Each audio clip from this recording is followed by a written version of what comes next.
एकच mission Navodaya admission हे ध्येय गाठण्यासाठी आणि आपल्या आईवडिलांचे स्वप्न पूर्ण करण्यासाठी अभ्यासाशिवाय पर्याय नाही.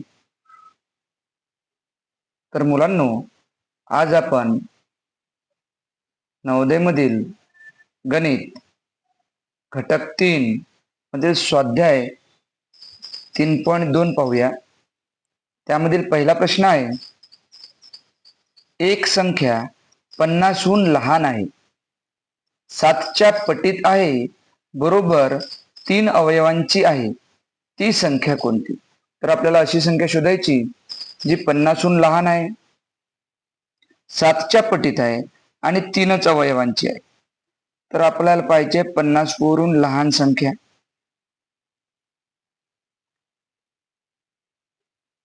तर आपल्याला संख्या शोधताना आधी आपण पर्याय पाहून घेऊ. तर पहिला पर्याय 14, 42, 49 आणि 35 ह्या सर्व संख्या 50हून लहान आहे आणि या सर्व संख्या जर पाहिल्या आपण तर 7च्या पटीत सुद्धा आहेत. मग आपल्याला एक महत्वाची गोष्ट सांगितली त्यांनी की 3 अवयवांची आहे. तर आपण पहिला ऑप्शन पाहू. आता ऑप्शनवरून शोधायचं आपल्याला. पहिला पर्याय आहे 14. तर 14 या संख्येचे किती अवयव आहे? तर 14व्या संख्येला आपण अवयव शोधूया. 14ला कोण्या संख्येने भाग जातो म्हणजे 14चे अवयव म्हणजेच विभाजक. 14ला 1 या संख्येने सगळ्यांनाच भाग जातो. कोणत्याही संख्येचा सर्वात लहान विभाजक 1 असतो. 1 भाग जातो. समसंख्या आहे त्यामुळे 2 भाग जातो. 3 नाही जाणार, 4 पण नाही जाणार, 5 नाही जाणार, 6 सुद्धा नाही जाणार. 3 नाही जाणार तर 6 नाही जाणार. त्याला 7 भाग जातो. 7 दोन्ही 14 आणि स्वतः 14 14ला भाग जातो. म्हणजे याला अवयव किती झाले? तर अवयव 1, 2, 3, 4. आपल्याला पाहिजे 3 अवयवांची, म्हणजे हे येणार नाही.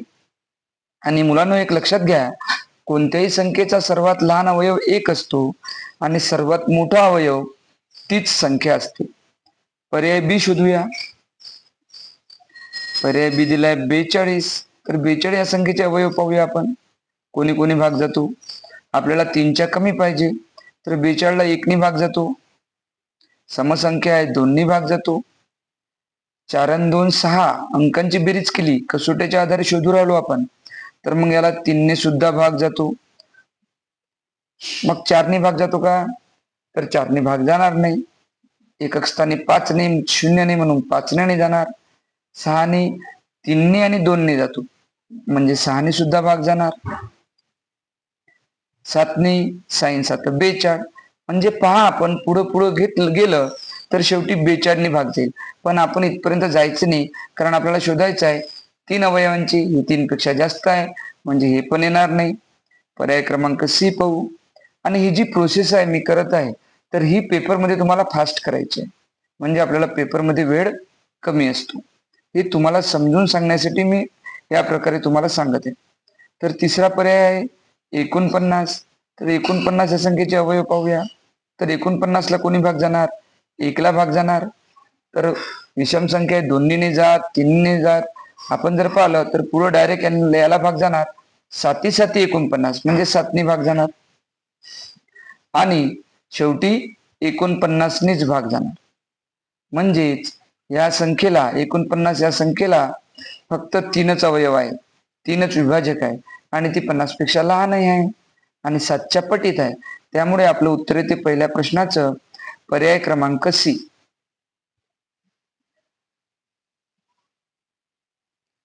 पुढचा प्रश्न पाहूया. 37 या संख्येचा सर्वात लहान विभाजक कोणता? तुम्हाला आधीच्याच गणितात सांगितलं होतं मी, आपण पाहिला होता 14चा सर्वात लहान विभाजक. तर सर्वात लहान विभाजक असतो 1. मग इथं महत्वाची गोष्ट लिहून घ्यायची तुम्ही की कोणत्याही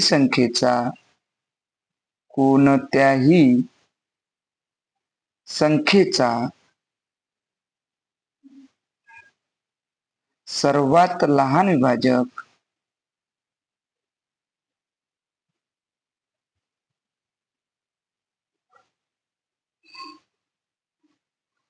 कोणत्याही संख्येचा सर्वात लहान विभाजक 1 असतो. म्हणजे आपलं या दुसऱ्या प्रश्नाचं उत्तर येणार आहे पर्याय क्रमांक ए.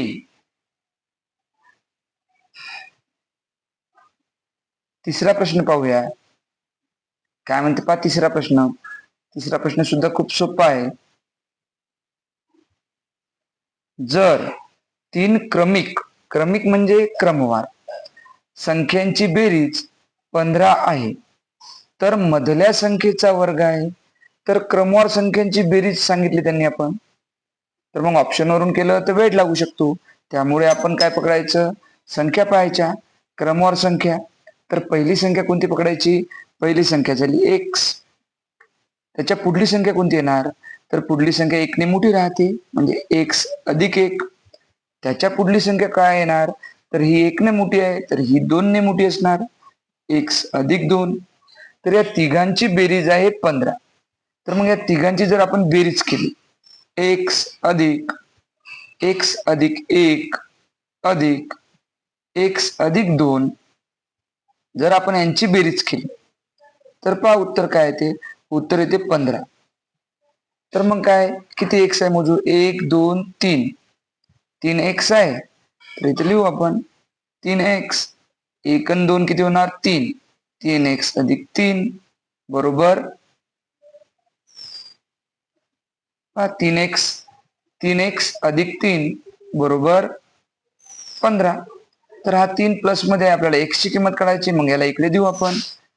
तर 3 एक्स बरोबर 15, हे प्लस मध्ये इकडे मायनस मध्ये जाईल, वजा 3 म्हणजे याचं उत्तर येणार आहे इथे 12. आता हा 3 गुणाकार रूपात आहे इथे एक्स सोबत, इकडे देऊ आपण भागाकार रूपात, म्हणजेच एक्स बरोबर केला 3. जर भागाकार केला 3 1 3, 3 चौक 12 म्हणजे उत्तर आलं आपलं 4. पण उत्तर काय आलं, एक्स ची किंमत 4 निघाली. बरेच मुलं काय करतात, घाई गडबड करतात आणि घाई गडबडीत काय करतात तर मग उत्तर 4 निघालं. तर मग यांनी विचारलं मधल्या संख्येचा वर्ग विचारला, तर लगेच मुलं काय करतात 4चा वर्ग करतात आणि 4चा वर्ग जर पाहिला तर पर्याय क्रमांक 1 आहे. पण त्यांनी कोणत्या संख्येचा वर्ग विचारला हे पाहायचं. तर त्यांनी विचारला मधली संख्या, तर इथं पहा इथं एक्स निघाला आहे हा 4. मग या 4 मध्ये जर 1 मिळवला तर दुसरी संख्या निघल 5 आणि तिसरी संख्या निघल 6. म्हणजे मधली संख्या किती आहे, मधली संख्या आहे 5. मधली संख्या किती आहे 5. मधली संख्या आहे 5. मग आपल्याला 5चा वर्ग काढायचा. मग 5चा वर्ग येतो 5 5 25. म्हणजेच पर्याय क्रमांक किती येणार, पर्याय क्रमांक बी. सर्वांनी समजून घ्यायचं. प्रश्न क्रमांक 4 पाहूया. 1632 ही संख्या दोन संख्यांच्या गुणाकाराच्या स्वरूपात लिहा. मात्र या दोन्ही संख्यांपैकी एका संख्येचे आणखी अवयव पडू नये. म्हणजे एका संख्येचे आणखी अवयव पडू नये म्हणजेच कोणत्या संख्येचे अवयव पडत नाही, तर मूळ संख्येचे अवयव पडत नाही. मग आपल्याला 1632 याचे असे अवयव पाहिजे, तर यामधली एक संख्या आहे, एक संख्या मूळ असणार आणि एक संख्या संयुक्त असणार. अशा संख्या शोधायच्या आपल्याला, एक मूळ आणि एक संयुक्त. जर आपण पर्याय पाहिला, पर्याय क्रमांक ए, तर ही समसंख्या आहे, ही पण समसंख्या आहे. आपल्याला माहित असेल 2 ही एकमेव सममूळ संख्या आहे, नाहीतर बाकी सगळ्या मूळ संख्या ह्या विषम असतात. त्यामुळे ह्या दोन्ही समसंख्या आहे आणि ह्या मूळ संख्या नाहीत, दोन्ही पण मूळ संख्या नाही, त्यामुळे पर्याय क्रमांक ए येणार नाही. यामध्ये दोन्ही सम दिल्या म्हणजे दोन्ही पण मूळ नाही, मग पर्याय क्रमांक बी पण येणार नाही. जर पर्याय क्रमांक जर सी आपण पाहिला, तर एक ही मूळ संख्या आहे म्हणजे 17 मूळ आहे आणि 96 ही संयुक्त संख्या आहे. म्हणजेच आणि चौथा ऑप्शन आहे, पाहून घेऊ चौथा ऑप्शन पहा. चौथा ऑप्शन 32 पण सम आहे आणि संयुक्त आहे आणि 51 पण संयुक्त संख्या आहे, मूळ संख्या नाही. त्यामुळे आपलं उत्तर येणार आहे पर्याय क्रमांक सी. जर तुम्हाला टॅलीच करायचं असेल तर तुम्ही काय करू शकता, तुम्ही यांचा गुणाकार करून पहा. 17 सक दुदर्शे 102, 102 2 घेतले, हातचे 10 आले इथे, 17 9 53, 153, 17 9 153, 153 मध्ये 10 मिळवले तर उत्तर येणार आपलं 163. आणि ही मूळ संख्या सुद्धा आहे, त्यामुळे आपलं उत्तर येणार पर्याय क्रमांक सी. चला पुढचं गणित पाहूया. पुढचं गणित पहा काय आहे, तर पुढचं गणित आहे 110 या संख्येच्या एकूण विभाजकांची संख्या ही त्या संख्येच्या मूळ अवयवांच्या एकूण संख्येपेक्षा कितीने जास्त आहे. आपल्याला काढायचे आहे 110 चे एकूण विभाजक म्हणजे एकूण अवयव. तर मग एकूण अवयव कसे काढायचे पहा. तर सर्वात पहिले पाहिलं आपण 110 चे एकूण अवयव काढू. तर 110 ला कितीने भाग जातो?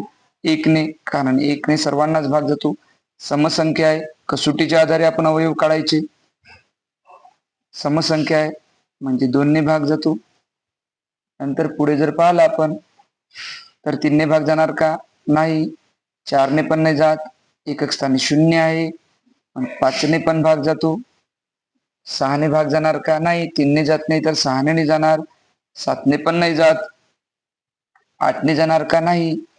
9 ने पण नाही जात. 10 ने जातो, एकक स्थानी 0 म्हणजे 10 ने पण भाग जातो. पुढे जर पाहिलं आपण 11 ने भाग जातो. 11 10 दर्शे 110 11 ने भाग जातो. आता जर आपण पाहिलं, निरीक्षण केलं, सोपी पद्धत ट्रिक जर वापरली तर पुढे पुढे काढू शकतो आपण. पण ट्रिक जर वापरली तर 10च्या जवळची संख्या या जवळच्या दोन संख्यांचा जर गुणाकार केला आपण तर आपल्याला 110 मिळणार. म्हणजे आपल्याला इकडे जोड्या जोड्या मिळणार. ही 10ची जवळची जोडी एकदा का मिळाली तर असं समजायचं की इकडे जेवढ्या संख्या आहे तेवढ्याच संख्या इकडे येणार. म्हणजे आता इथे मिळणार 5 ची जोडी,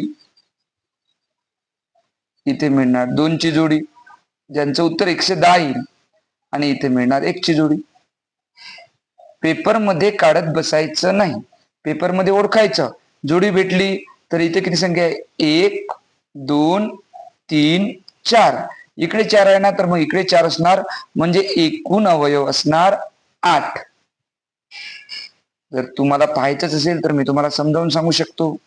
तर पहा, 5 न जर याला भाग दिला आपण, 5 न जर 110 ला जर काढायचं असलं तुम्हाला तर 5 ने 110 ला भाग दिला, 5 2 10, किती उरले खाली?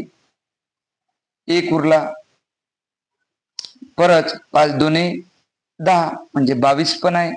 नंतर पुन्हा जर पाहिला आपला 2 न जर भाग दिला तर 2 ने भाग दिला तर उत्तर येते 55, आणि 1 ने भाग दिला तर उत्तर येते 110. सर्वात मोठा अवयव.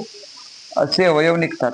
पण तुम्ही जर या जोडीपर्यंत आले तर इकडले 1 2 3 4 आणि 100% समजायचं इकडे सुद्धा 4च असणार म्हणजे 8. तर याचे एकूण अवयव आहे 8. आपल्याला काढायचे आता एकूण अवयव काढले आपण. आता आपल्याला काढायचे मूळ अवयव, कारण त्यामधला आपल्याला फरक ओळखायचा आहे.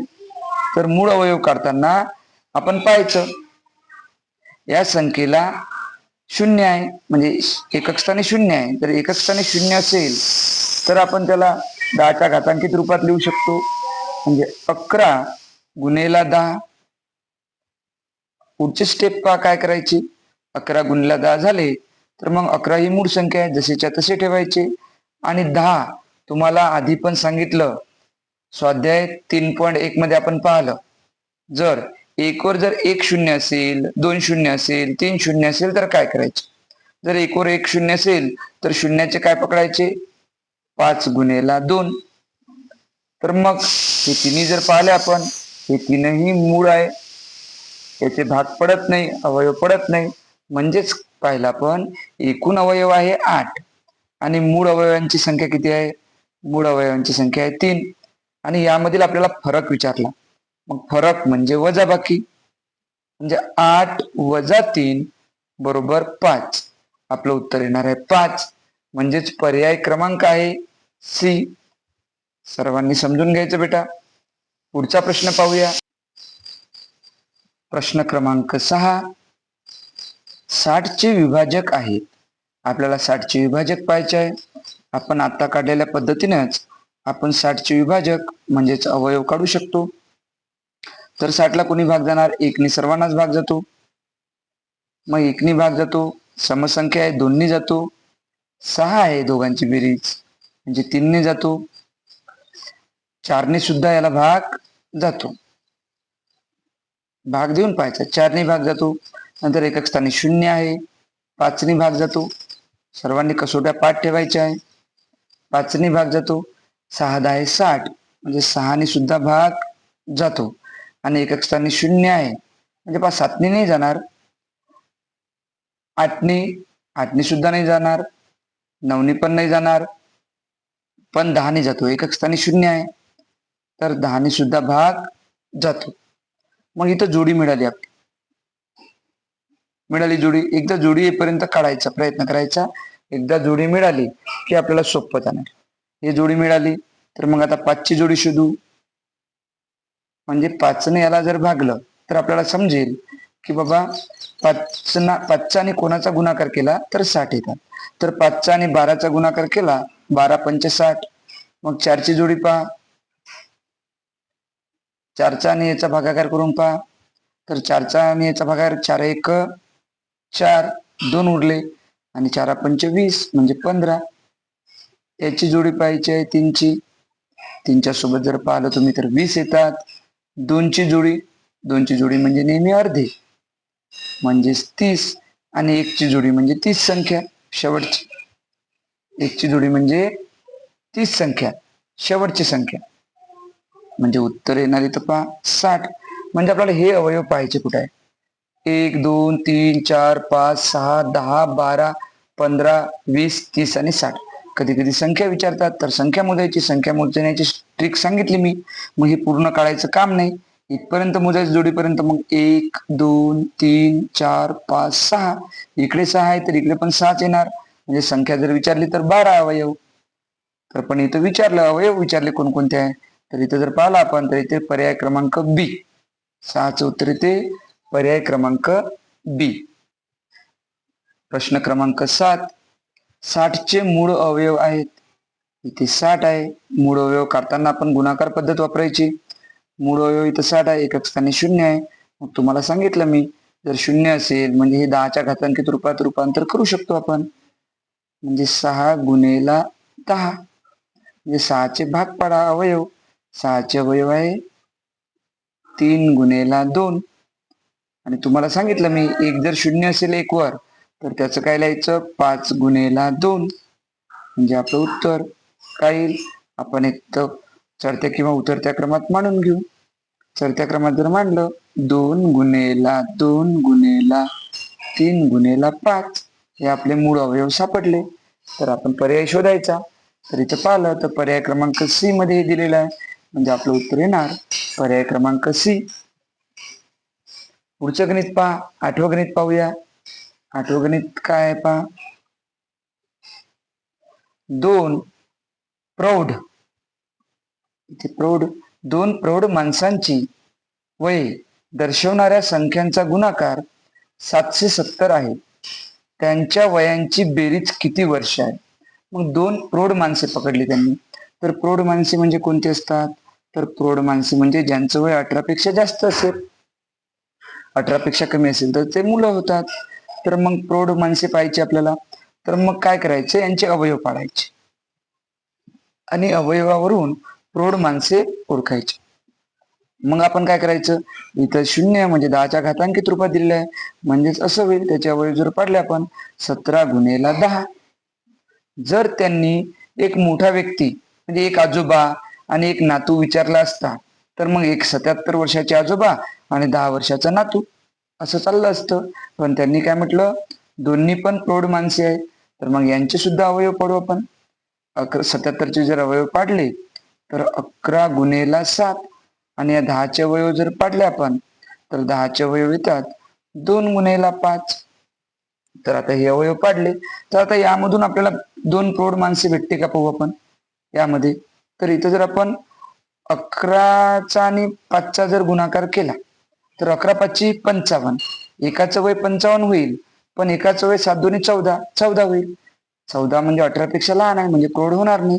मग आपण जर असे केलं तर 11 गुणेला 2 म्हणजे किती होतात 22 आणि 7 गुणेला 5 म्हणजे 35 म्हणजे एक व्यक्ती झाला 22, एक व्यक्ती झाला 22 वर्षाचा आणि एक व्यक्ती झाला 35 वर्षाचा.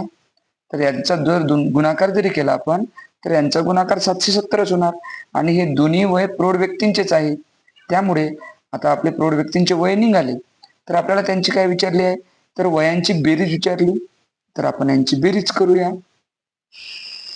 22 अधिक 35 यांची जर बेरीज केली आपण तर 5 आणि 2 7 आणि 3 आणि 2 5 म्हणजे 57. 57 आहे पर्याय क्रमांक सी. प्रश्न क्रमांक 9. 32 चे मूळ अवयव काढण्याची प्रक्रिया आहे. आपल्याला विचारला आहे मूळ अवयव. आपण स्वाध्याय 3.1 मध्ये पाहिलं ज्या पर्यायामध्ये मूळ संख्या नाही तर तो पर्याय गाळायचा, कट करायचा. यामध्ये सर्व मूळ आहे, यामध्ये पण मूळ आहे, यामध्ये ही मूळ नाही, त्यामुळे पर्याय क्रमांक सी येणार नाही. आणि यामध्ये पण मूळ नाही आहे, ही चारही संयुक्त संख्या आहे, त्यामुळे पर्याय क्रमांक डी पण येणार नाही. तर आपण एकदा 32 चे मूळ अवयव काढून घेऊ. 32 तर सर्वात पहिले पाहायचं समसंख्या आहे तर सर्वात पहिले 2 भाग द्यायचा, गुणाकार पद्धतीने मूळ अवयव काढायचे. 2 गुणेला 16 हे झालं 32. 2 चे अवयव पडत नाही तर 2 जसेच्या तसे. या 16 चे अवयव पहा, याला परत 2 भाग जातो. 2 गुणेला 8 परत पुढे पहा, हे असेच्या असे लिहून घेऊ. 2 गुणेला 2 या 8 चे अवयव पाडू. 8 च्या अवयवात 2 गुणेला 4 परत पुढची स्टेप पहा, हे 2 2 2 लिहून घ्यायचे आधी. 2 गुणेला 2 गुणेला 2 या 4 चे जर अवयव पाडले आपण तर 2 गुणेला 2. आता सगळ्या संख्या मूळ संख्या आलेल्या आहे तर मग आता 2 गुणेला 2 गुणेला 2 गुणेला 2 गुणेला 2 हे आपलं उत्तर येईल. तर उत्तर जर शोधलं आपण तर पर्याय क्रमांक ए. 10वं गणित पाहूया. 8च्या पहिल्या 4 गुणितांची बेरीज आहे. 8चे पहिले 4 गुणित, गुणित म्हणजे 8चे विभाज्य पाहिजे म्हणजे 8च्या पाढ्यातील संख्या. तर 8च्या पहिल्या 4 गुणितांची बेरीज. मग 8चे पहिले 4 गुणित जर पाहिले आपण तर पहिला गुणित येणार 8, 8 दुनी 16, 8 त्रिक 24 आणि 8 चौक 32. यांची जर बेरीज केली आपण तर आपल्याला उत्तर मिळून जाईल. हे गुणित आहे, गुणित आपल्याला काढता आली पाहिजे. या सर्वांची बेरीज करू आपण. या सर्वांची जर बेरीज केली आपण, पहा आता डायरेक्ट बेरीज करू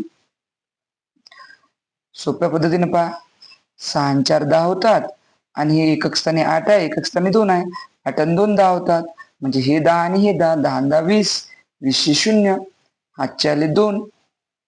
आता पहा एकक दशक स्थानी काय आहे 3 आणि 2 5, 5 आणि 1 6, 6 आणि हातचे आलेले 2, 6 आणि 2 8 म्हणजे उत्तर येणार आपलं 80. म्हणजेच पर्याय शोधलास पर्याय क्रमांक सी आपलं उत्तर आहे. पर्याय क्रमांक सी. शेवटचं गणित बघूया. प्रश्न क्रमांक 11. 3 आणि 5 यांची गुणिते असलेल्या पहिल्या 100 नैसर्गिक संख्यांची संख्या किती? म्हणजे पहिल्या 100 नैसर्गिक संख्यांमध्ये अशा संख्या शोधायच्या आपल्याला तर त्यांना 3 आणि 5 या दोघांनीही भाग गेला पाहिजे.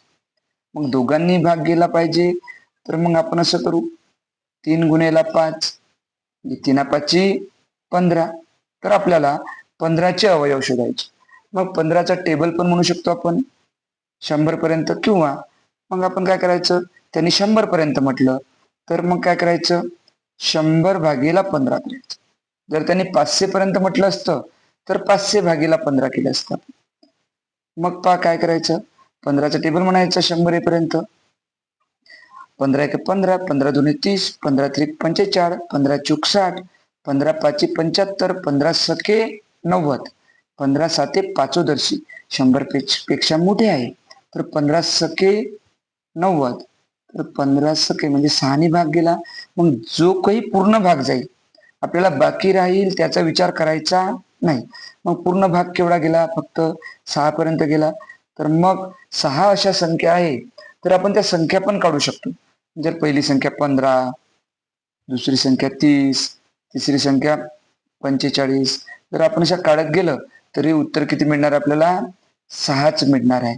त्यामुळे आपलं उत्तर येणार आहे पर्याय क्रमांक डी.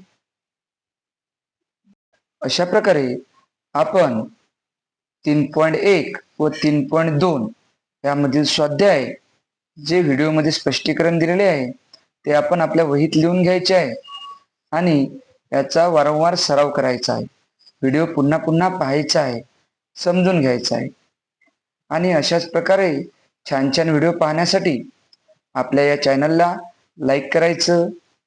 जो विद्यार्थी नवोदयचा सराव करतो त्या विद्यार्थ्यांना हा व्हिडिओ शेअर करायचा, पाठवायचा आणि आपल्या या चॅनलला सबस्क्राईब करायचं. थँक्यू.